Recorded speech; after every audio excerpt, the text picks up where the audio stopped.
Larson, a special provisional use for a roof-mounted solar system at 2417 West Bremer Avenue in Waverly.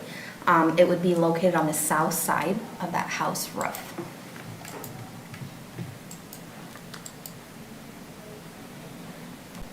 So I'll go ahead and open the public hearing for this topic. Is there anyone in the audience today that has a comment or question on that topic? It's our house. Happy to answer any questions about it. Sure. Yeah, and if you do, you're welcome to come up to the stand when and if someone has some questions. So really what we'll do is we'll kind of close the public hearing and then we'll move to a discussion with the panel here. So not hearing any objections, we'll close the public hearing and open it up for the commission discussion on this topic. Well, I'm just curious, have you know, are there other homes that are doing this? Are you getting any feedback from folks, or generally pretty positive? Generally pretty positive. Yeah, we haven't had any negative. There's 2 houses near us that have got solar on them already. And so we've been looking at this for a while, and we've had a couple of our neighbors actually say, oh, tell us more about it. We're in a perfect location for it with our south-facing roof. So it's not the street side or anything like that. So do you look at, and this doesn't influence at all how I would vote to approve or disapprove, but, you know, is it, do you look at this from a financial savings perspective or from an ecological kind of environmental kind of view, or what? I think it's going to probably be sort of a wash. I don't think financially we're going to necessarily come out ahead in the long run on it. It's more ecological. We're just thinking this is going to be a good thing for us to do and help the environment a little. Okay. Paige, were there any other comments from your notice? No comments were received. Okay. I'd move that the Planning and Zoning Commission recommend approval of the special provisional use application to install a roof-mounted solar system at 2417 West Bremer Avenue. Second. All in favor, say aye. Aye. Any opposed? Motion passes. Okay. What's that? We should have closed the public hearing. Oh, we probably should. He closed it. He did. Oh, did it? Yeah, you don't have to I didn't vote. hear it. If there's no more comments, you just do it. Okay. Item number 2 is the Whitetail Subdivision Plan Development Site Plan Amendment. So first thing we'll do is open the public discussion on public hearing on this. So if anybody's with us today that would like to step up, state your name and address and any comments that you have for the commission here, we can hear those now. We're just currently building a house out there, and I sent an email to Paige and explained it.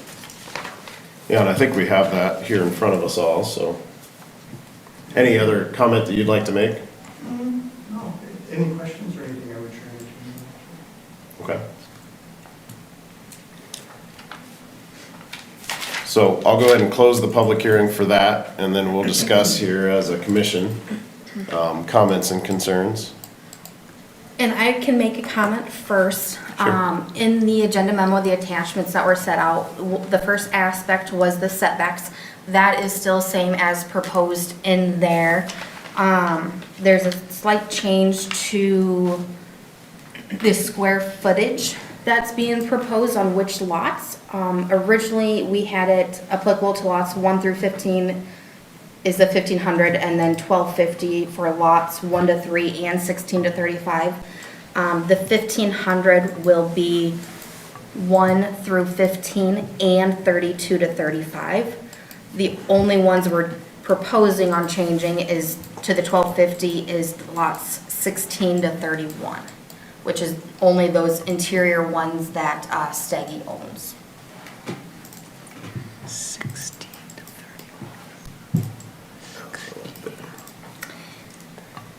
Do you want me to go ahead with comments now, also that were received?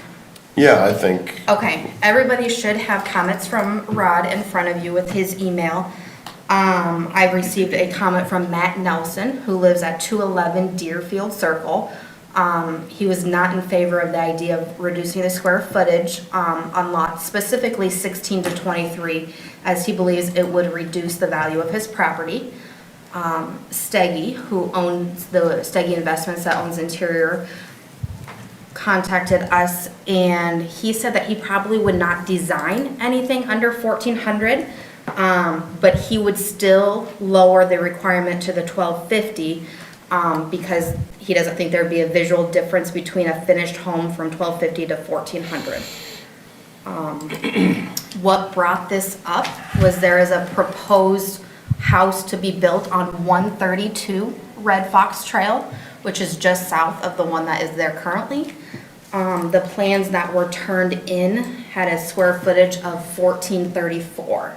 And that was to the north and south setbacks. It did not leave room for a patio or deck or any of that outdoor living space. And that is lot 24, if I remember correct. Yes, lot 24. And Paige, can you maybe, I guess we didn't talk about the agenda, but Yeah. what brought this back to the commission for this discussion? Can you kind of give us that background? Yep, it was with that review of lot 24, the house that came in, I started looking at the proposed setbacks versus what I was finding on the final plat that was passed. The final plat had written setbacks that followed R1 rather than R2. And there was a discrepancy between the final plat and that deed of dedication. From my understanding, the intent of those lots were to be R2. And so we're changing the majority of the setbacks to reflect that. You'll notice the proposal front yard is 25 and the rear is 20. After talking with the developer, they thought that 25 front yard still would be best, rather than R2 is typically 20.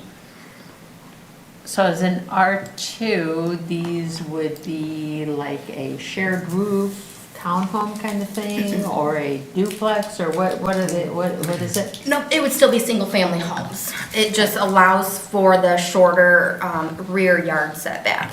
So if you'll notice, those houses in the middle section are shorter lots. And especially with that drainage easement that runs through the middle. Those ends have a 20-foot easement in the either back or rear or back of all of those properties on the edges, and then a 15 towards the center of those.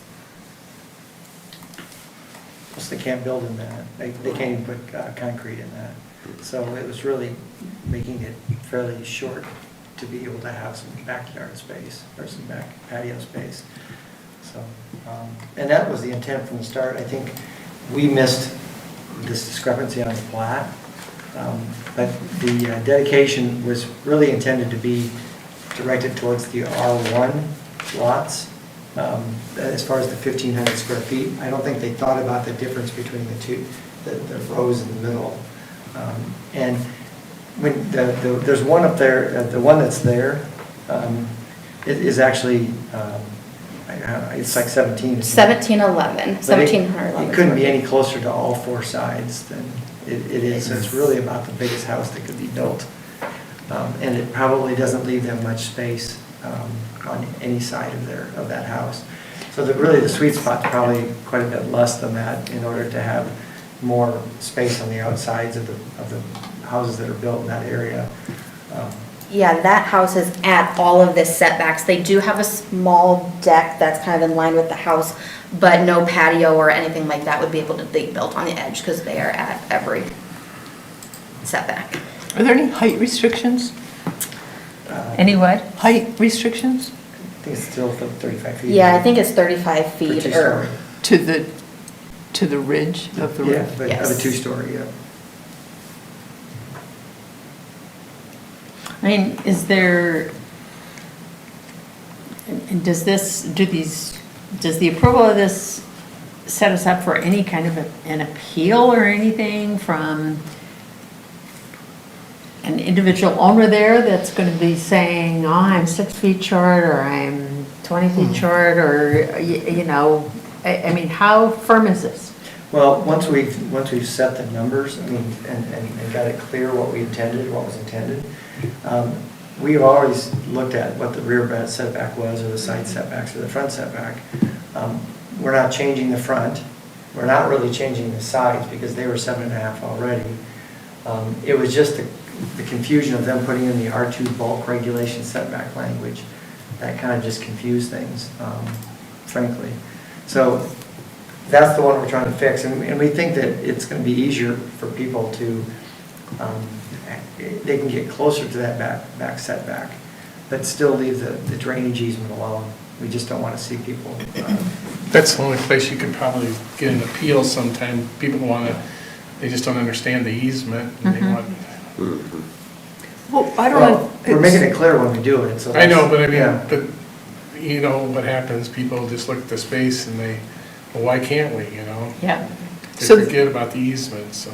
The question on the table is about the allowable square footage of the house? So there's two issues. I mean, it's the rear yard setback, and and then the separate issue is the square footage, the minimum square footage that could be as far as a single. Okay, so the assumption then, based on the response in the email, and maybe from Matt Nelson too, is that by building smaller homes that well, let me back up a little bit. If you build a smaller home on these lots, you have more green space on each lot, at 1250 or whatever. If you build it to the setbacks, you get a larger house and less green space. So the concern is that if you build a smaller house with more green space, the property values of the adjacent properties are potentially impacted in a negative way. Whereas Because if it it's a was left smaller home, you mean? alone. That's the concern. That's what I'm hearing is the Yes. concern. Whereas if you build a larger house that is then tighter density and less green space, it doesn't affect the property value of the other homes. The smaller homes. Yeah. And I don't know because some people don't like to look at houses that are really close together, and some people like to see green in between. So I don't know whether that affects anybody. I mean, we don't know that. Well, I would argue that it's hard to assess whether or not one of those options or the other is better in terms of property value, and I don't know how you document that. That's what we were saying. And we felt like it was easier to let people do, and what I think what Stege was saying is, he doesn't intend to make a real narrow house. He said everything's gonna look the same in the front, because it's probably just gonna be not quite as deep as far as the structure. Yeah, It but might that's if have he's more building decking them space on spec, but most homeowners are gonna go in, buy a lot and say, this is the house I wanna build on there, what are the limits? And he'll build whatever they want, right? Right. It's just the outdoor space on the backside. I think when they built the first one, they weren't thinking about the idea that they couldn't go into the easement. Right. And was his first one a spec home? And Okay. first one, and the second one is as a spec home as well. So it's really about how he's gonna build the spec homes, because I think people are gonna want outdoor space on the backside of their house. My struggle is really with the assumption that this limited the limited differences between a 1250 and a whatever the other 15. size is enough to dramatically affect property value of everything else around it. I don't see that, because you could conceivably build a smaller house that is built much more nicely with better materials and better finishes and groovier windows and whatever, and it would cost more. Would that reduce the property value of the properties around it? And I guess I don't see the logic there personally. Is it truly driven by supply and demand and who the buyer is? Because a buyer with a family may want more green space, and so they may find that home more appealing because it may be smaller, but it has more green space. I think that we can't predict the future well enough to know any of this. I think years ago it was an issue, but I haven't seen it that big of an issue in these last 5 to 10 years. And at the risk of sounding, well, you can take it any way you want. Seems to me like a variety of options in a neighborhood makes a more interesting community of different kinds of economic diversity, potentially size of families, senior people. It just gives you an opportunity to have a different group of people living in a neighborhood. It's So just, in this backyard, we're looking at a 25-foot setback? 20. 20-foot setback. Rear lot setback. Okay, and what would be the restrictions, if any, about use of that 20 feet? Can you extend your deck No. beyond? Okay, can you build a concrete patio? No. Not in the N2 lots because they have a 20-foot easement. Some of these interior that are 15, theoretically, you could go 5 foot with the Because it's a concrete. swale, I mean, it's, you're trying to develop your drainage swale through, and I know that's what he was trying to be consistent with what he built through there, because that was the way the land flowed. I mean, you have to have your water go somewhere, you can't fill that in.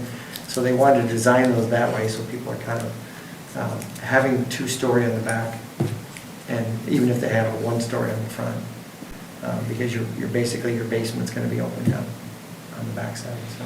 So do you need a permit to put in a concrete pad for a patio? Yeah, a plot plan through us. Yes, a Yes. plot plan, yes. Okay.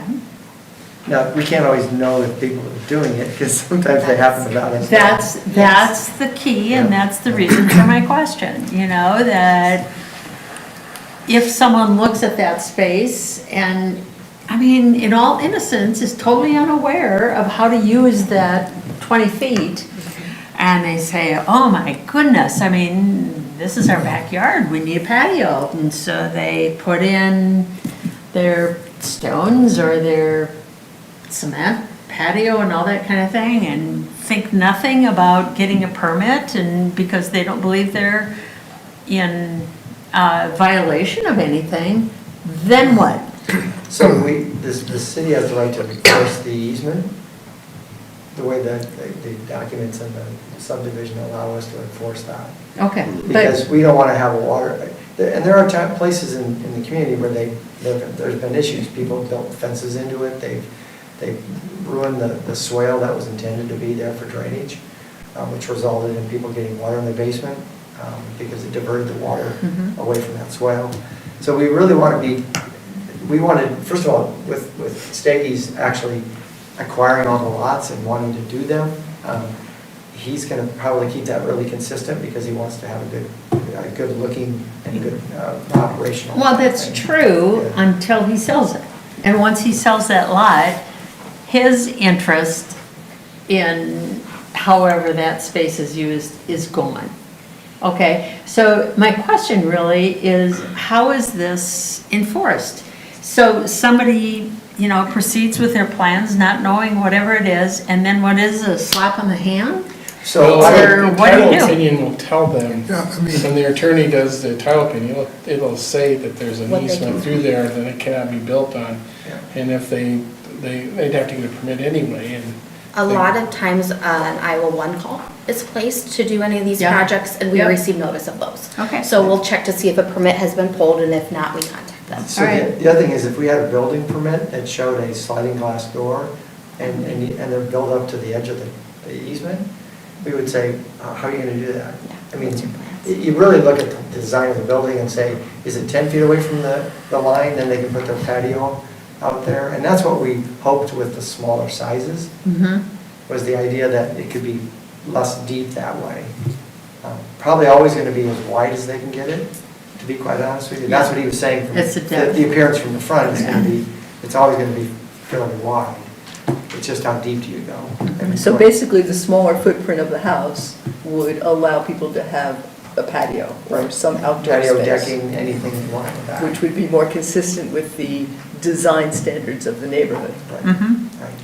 Also would facilitate drainage. Well, and there, you know, I think there's another thing. I mean, I remember when this was originally proposed, I was working for a city department then. And the idea was to have a transition of uses in this subdivision. On the south side, lots that could be capable of almost a multi-family type or shared wall, whatever. The center was an R2 zone, it would be more economical, but still, have them there, and then the executive homes on the north. And, that was what the developer thought was gonna be the best economic combination for him. I mean, I look at this, it was supposed to be, R2 or 1, and if the R2 numbers were overlooked, we should correct that. That's the way I look at this right now. But maybe I'm, and I think the judgment that a 1,250 square foot house is gonna devalue and a 1,500 square foot house isn't, I have a hard time recognizing that, knowing that there's some pretty nice smaller homes that have been built, and square footage is the thing that really governs the economy of a house anymore, how big is it gonna be? And if we're going to be trying to get more mid-priced homes, this is the kind of stuff that we need to be doing. When you're not determining the maximum square footage, you're determining the minimum. That's right. Well, the max is a bit determined by the It's the size of the lot lots. size. Yeah, And yeah, the setbacks. yeah. Yeah. I think the challenge with this, in these particular lots, just from my perspective, is that, the risk of restricting the size so much, you may have a unbuildable lot, right? You may just have a vacant lot that nobody really will build on or feels they can fit it very well. Or you go to the borders that you can and you have no yard, right? So there's 4 or 5 tricky lots here for sure. And again, it's hard to speculate on square footage and value. There are a tremendous amount of restrictions in the building contract on materials, on, appearances and different accessory structures. And it's very detailed in where these, what materials can be used on these homes. So I think there's a lot of protections in that contract, the way it's written. So I just have From that a different question. I'm looking along the south side of those lots, and there's the solid line, vertical line that demarcates the eastern edge of the lot. But is there a reason why those lot lines aren't aligned with the northern lots? Is it a matter of just squeezing in more lots? I don't know how they did that. I think they just calculated what they had in space and just made it Well, it's- equal on each side. Adams Parkway is not a north-south street. You gotta make some adjustment some way. Yeah, but, if you look at those lot lines way on the west there, it looks like they're a few feet off and, does that make sense? I think they weren't worried about having them lined up exactly so that they kind of matched with each other, because then the houses would be that way too, and these are just gonna be more. Well, they're 85 lots compared to 75-foot lots, so that's why Yeah, and Okay. there's different sizes. They just fit how much they could fit in the whole line, So to circle us back on the question here, just for discussion, which is very good, so ultimately, the decision ahead of us to approve or reject is the change in language from 1,500 to 1,250 for 16 through 31. Correct. And the correction of the rear yard footage, Setback. setback footage, is from, remind me on that distance again.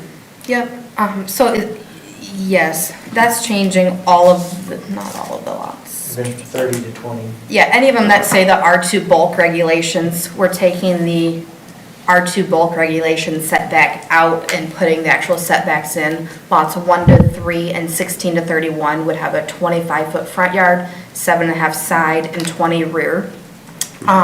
Same with lots 32 to 35. Instead of just saying it follows R2, we're gonna say front yard 25, side 7.5, and rear 20. Okay.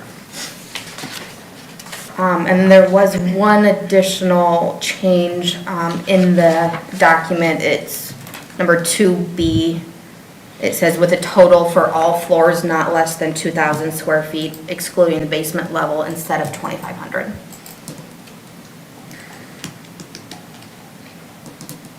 Okay.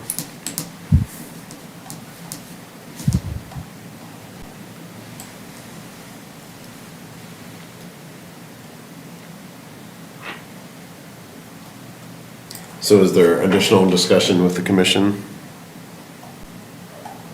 Any other questions for anyone? Paige, what was obviously city staff discovered this, right? Yes. So they're in support of correcting the language here Correct. on the final. Yes, we discussed it with Steve, Steve Carrion, who's the owner of JDM, and also with Gavin Steggy, the owner of Steggy Investments. Who have to build the rest of the, or who have to develop the rest of the properties, or at least sell them. Steggy is actually building, carrying and selling lots. Yeah.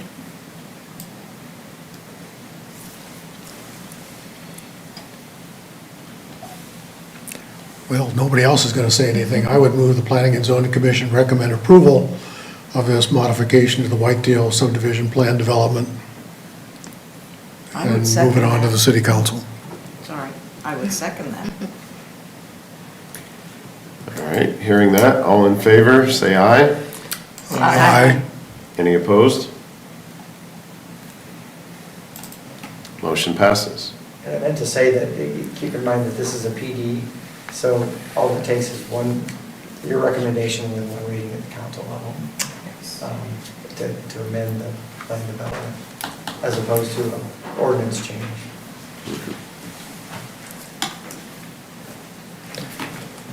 Okay. With that, we do appreciate you for coming in today. If you'd like to stay, we're going to move on to a Does couple. council have a hearing on this again or not? Or just, I think they might, I have to look. We've only done one previous one. Yeah. Driving range. Well, thank you. Well, So that passed without any other further comments. Right. Or our time for comments was before your discussion. And they got your emails. Yeah, Yep, we were able to look at those. thank you.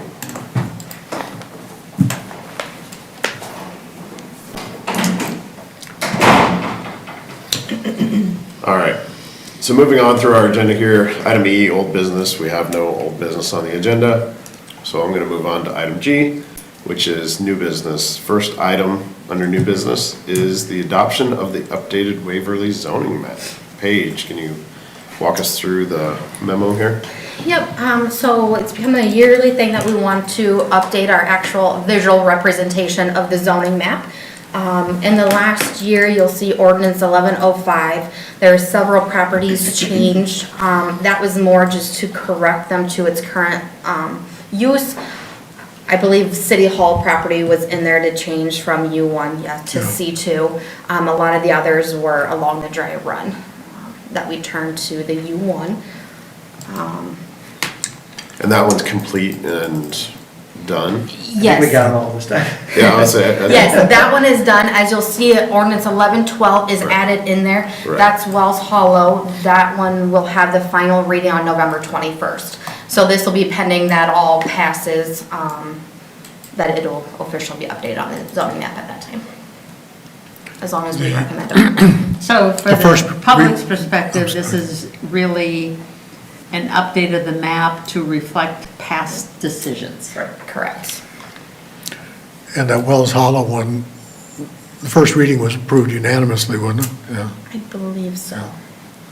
Yep.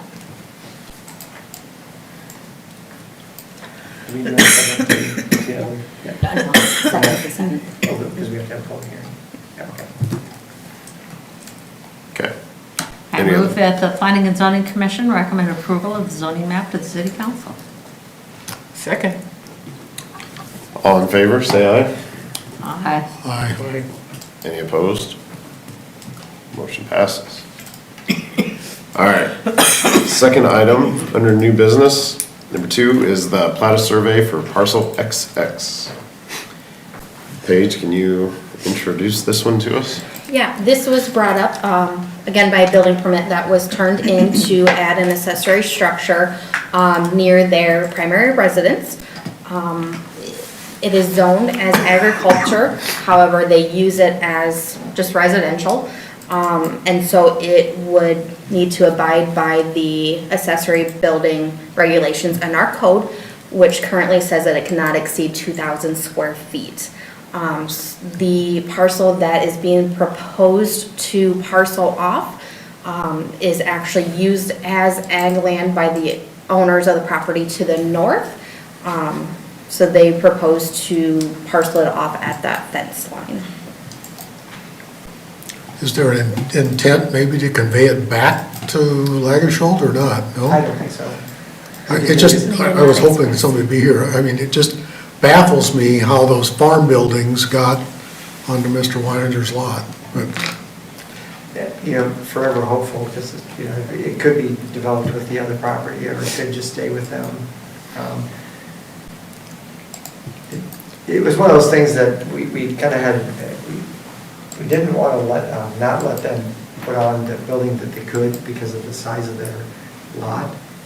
And we're talking about how we can propose maybe some changes into how that's calculated depending upon the size of the lot that you're working with, what this amount of space you have and distance to other properties around you, because once you get above 2 acres, it becomes just, that's the cap. And so I think it was just a way of saying either you can go clear all those buildings out, or you can put a fence line through there and make it a separate lot. How is this looked at, how is this space looked at in the comprehensive land use plan moving forward? Because if you look at the pictures here, it really doesn't reflect all the development that's that is happening along Eagle Ridge Drive there. the proposed land use map that's in the MSA document has this all as residential, except for the church. For future land use. Yeah, even the 2011, this one does too, 2017 or whatever that one is. so. The other question I had is that the Tagalong subdivision is now owned by somebody that has the same mailing address as the Weiningers. Yep. I was As just who? curious about what that was gonna do. The same as the parcel. He's not going to do. We haven't had any conversations yet. North side of Tagline, he wants to keep that part of his lot, I think. We don't know yet, he hasn't made any commitment on what Right, he's he's gonna probably do. right, just, that's what he's told me. so. Yeah. That just seems kind of a bit of a shame, but. So, Oh, I don't know all the rules that apply to spot zoning. It's not being zoned. It's not being zoned. Oh, it's just It's staying approved. zoned, they're approving the plat of survey for that parcel. Yep. It's a minor So it subdivision. could be conveyed away to the next landowner. At some point in time, it really would be good to get that rezoned as residential, but We talked about that, but we just didn't want to play that as a reason to do it. I mean, it's a residential lot. Yeah. At this point. He hasn't asked to put any of his own animals on his property, so. leaving it ag, he can put up a 40 by 50 foot horse barn if he wants to.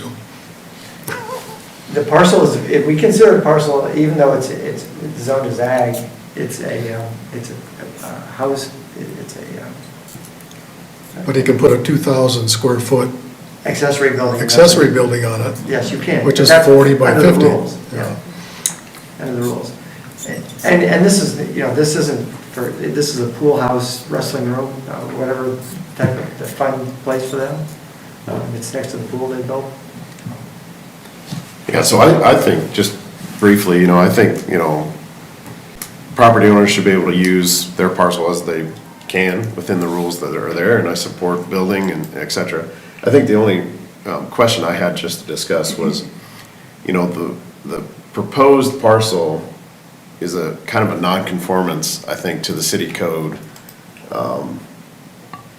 in that it's minimum of 3 acres, and this is like 2.17. And the setbacks to that existing building are less than what that says. But in discussions with Paige and others, basically, you know, the city's okay with that, you know, from an acceptance perspective, which I understand, it's just a non-conformance, I think, to the code. I just wanted to bring that up. Is it really? It's, because it's contiguous to an ag zone and an ag property, and it's an ag use. But it's a new parcel. Well, And it's less than 3 acres. And again, maybe it's just a minor thing. I just wanted to Yeah. at least state that for the commission here to hear. And again, I'm supportive of it. I think the zoning side of it for future state is probably insignificant. But The one thing I would point out is that since that parcel was all one parcel, you're dividing it the first time, there's no subdivision trigger for just dividing it the second time. If you did it the third time, then it would have to be a subdivision.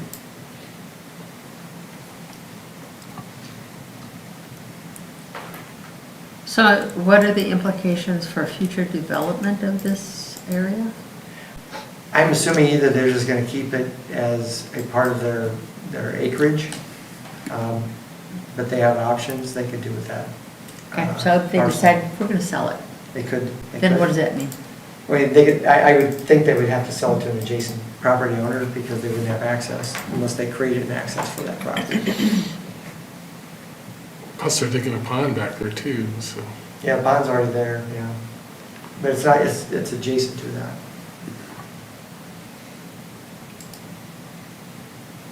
You note that we did acquire the right-of-way on, adjacent to Eagle Ridge so that it can be accessed from the Waverly property too at some point in the future if they chose to do that. So is there a drawback? What's that? Is there a drawback to this? I mean, I'm No, I just just- looking at futuristically and so on. Is there anything that, We think that's it makes it more flexible to potentially, you know, we don't consider that to be an ag future use. You know, someday it's not gonna be an ag use and it would be a residential use. Gives more flexibility to have more access to that property from 2 different streets, so. where does that come through, Bill? The access, the proposed access? If you look at the aerial map, Yeah, where it says the Eagle Ridge Drive, there's a red line and then there's a yellow line that comes over the property line. It's They have Basically, it's they have a right sliver there to keep Oh. anybody from That's attaching to that street. Gives them access And off of Eagle Ridge. And we negotiated that for the city to take that so that we could Okay. allow that access to that street. oh, okay. We're gonna try not to do that in the future because I think that's where you prevent development from occurring on adjacent adjacent streets. We really want to encourage that, not discourage it.